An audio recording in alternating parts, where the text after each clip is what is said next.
जो पहला पार्ट है ऑलरेडी हम लोग पढ़ चुके हैं, उसमें कुछ महत्वपूर्ण क्वेश्चन थे वन लाइनर से रिलेटेड, और इस वीडियो में हम लोग जो बचा हुआ क्वेश्चन है उसको हम लोग डिस्कस करेंगे।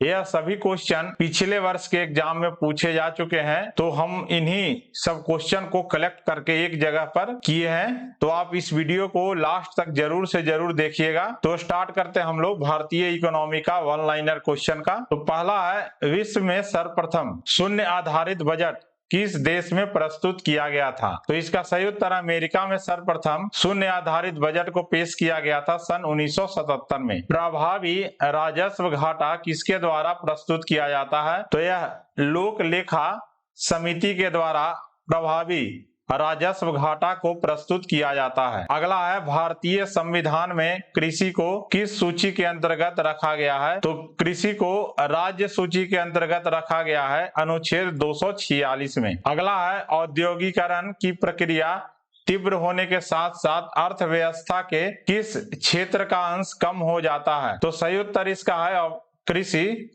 कृषि जो क्षेत्र है इसमें अर्थव्यवस्था का जो अंश हो जाता है वह कम हो जाता है औद्योगिकरण की प्रक्रिया बढ़ने पर। अगला है, ज्ञान आधारित उद्योग की संज्ञा किसे दी जाती है? तो सूचना और प्रौद्योगिकी को ज्ञान आधारित उद्योग की संज्ञा दी जाती है। अगला है, भारत सरकार द्वारा महारत्न योजना की शुरुआत कब किया गया था?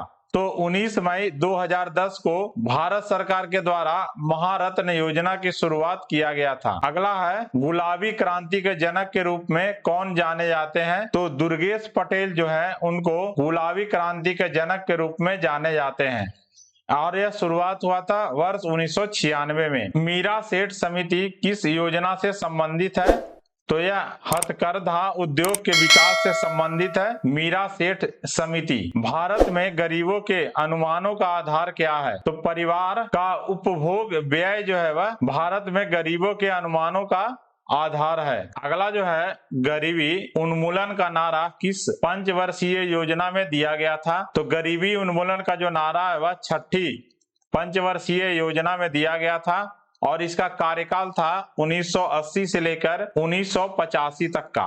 अगला है, किस पंचवर्षीय योजना में आर्थिक विकास दर सबसे अधिक रही थी? तो 11वीं पंचवर्षीय योजना में आर्थिक विकास दर जो थी वह सबसे अधिक रही थी, और 11वीं पंचवर्षीय योजना का कार्यकाल था 2007 से लेकर 2012 तक का। अगला है, किस पंचवर्षीय योजना में भारत की कृषि विकास दर सबसे अधिक रही थी? तो चौथी पंचवर्षीय योजना में भारत की कृषि विकास दर सबसे अधिक रही थी, और चौथी पंचवर्षीय योजना का वर्ष अगर देखें तो 1969 से लेकर 1974 तक का था। अगला है, राष्ट्रीय आय लेखा प्रणाली का जन्मदाता किसे कहा जाता है? तो साइमन खुजनेर को राष्ट्रीय आय लेखा प्रणाली का जन्मदाता कहा जाता है। अगला है, वर्ष 1949 में भारत सरकार द्वारा नियुक्त राष्ट्रीय आय समिति के अध्यक्ष कौन थे? तो पीसी महालनोबिस जो थे वह राष्ट्रीय आय समिति के अध्यक्ष थे। अगला, हिंदू वृद्धि दर किससे संबंधित है? तो यह राष्ट्रीय आय से संबंधित है, हिंदू वृद्धि दर। अगला है, सकल राष्ट्रीय उत्पाद क्या है?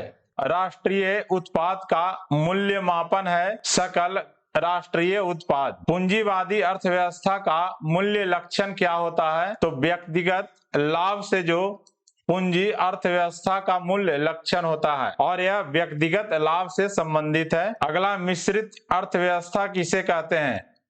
यह जो अर्थव्यवस्था इसमें सरकारी और निजी जो कम क्षेत्र का मिश्रण है, यानी सरकारी और प्राइवेट कंपनियों का जो मिश्रण है, इसे हम लोग मिश्रित अर्थव्यवस्था कहते हैं। जनसंख्या का सिद्धांत किसने दिया था? तो माल्थस ने जनसंख्या का सिद्धांत दिया था। पूरा मॉडल जो है किसके द्वारा दिया गया था? तो यह भारत के पूर्व राष्ट्रपति थे डॉक्टर एपीजे अब्दुल कलाम के द्वारा एक मॉडल दिया गया था जिसका नाम है पूरा, provision of urban amenity to rural areas. अगला, भारत में किस राज्य का जीडीपी सबसे ज्यादा है? तो महाराष्ट्र जो राज्य है इसका जीडीपी सबसे ज्यादा है। महाराष्ट्र का कुल जीडीपी कितने का है? तो महाराष्ट्र का जो जीडीपी है लगभग 32 लाख करोड़ रुपए का जीडीपी है महाराष्ट्र का, यह भारत में सबसे ज्यादा है। अगला है, इन्फ्लेशन को नियंत्रित करने के लिए सरकार को क्या करना चाहिए? तो सरकार जो है इन्फ्लेशन को नियंत्रित करने के लिए रेपो रेट में वृद्धि कर देता है। तो इससे क्या होता है, इन्फ्लेशन को नियंत्रित किया जाता है। अगला है संयुक्त राष्ट्र मानव विकास सूचकांक किसके द्वारा विकसित किया गया था? तो यह महबूब उल हक के द्वारा विकसित किया गया था, संयुक्त राष्ट्र मानव विकास सूचकांक। अगला है भारत में सकल घरेलू उत्पाद का सबसे बड़ा भाग किस आर्थिक क्षेत्र से प्राप्त होता है? तो सर्विस सेक्टर यानी जो सेवा क्षेत्र है वहां सबसे ज्यादा सकल घरेलू उत्पाद जो है 53.66% इसका सेवा क्षेत्र से प्राप्त होता है।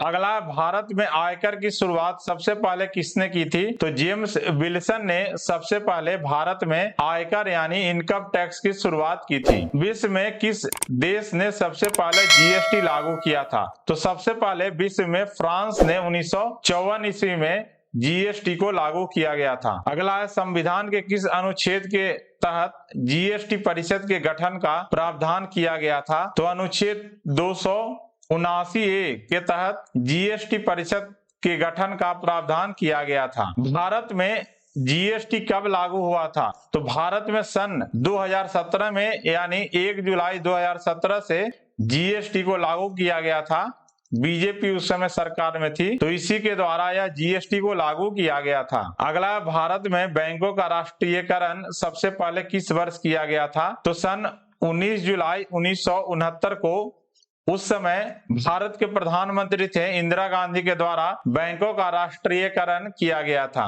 अगला, वह कौन भारतीय है जिन्होंने भारत में सर्वप्रथम प्रति व्यक्ति आय का आकलन किया था? उनका नाम था दादा भाई नौरोजी, जिनको grand old man of India भी कहते हैं। और वह आकलन किए थे 1867 और 1868 में प्रति व्यक्ति आय का आकलन किए थे। तो यह कुछ महत्वपूर्ण जो भारतीय अर्थव्यवस्था से रिलेटेड वन लाइनर क्वेश्चन है जिसको रिवीजन करने में और आसानी होगा। तो इसका हम लोग पार्ट 2 डिस्कस किए हैं और यह जो सभी क्वेश्चन है परीक्षा के लिए इम्पोर्टेंट है, तो आप इसे परीक्षा के पहले जरूर से जरूर रिवीजन कर लीजिएगा। तो वीडियो देखने के लिए धन्यवाद। जय हिंद, जय भारत।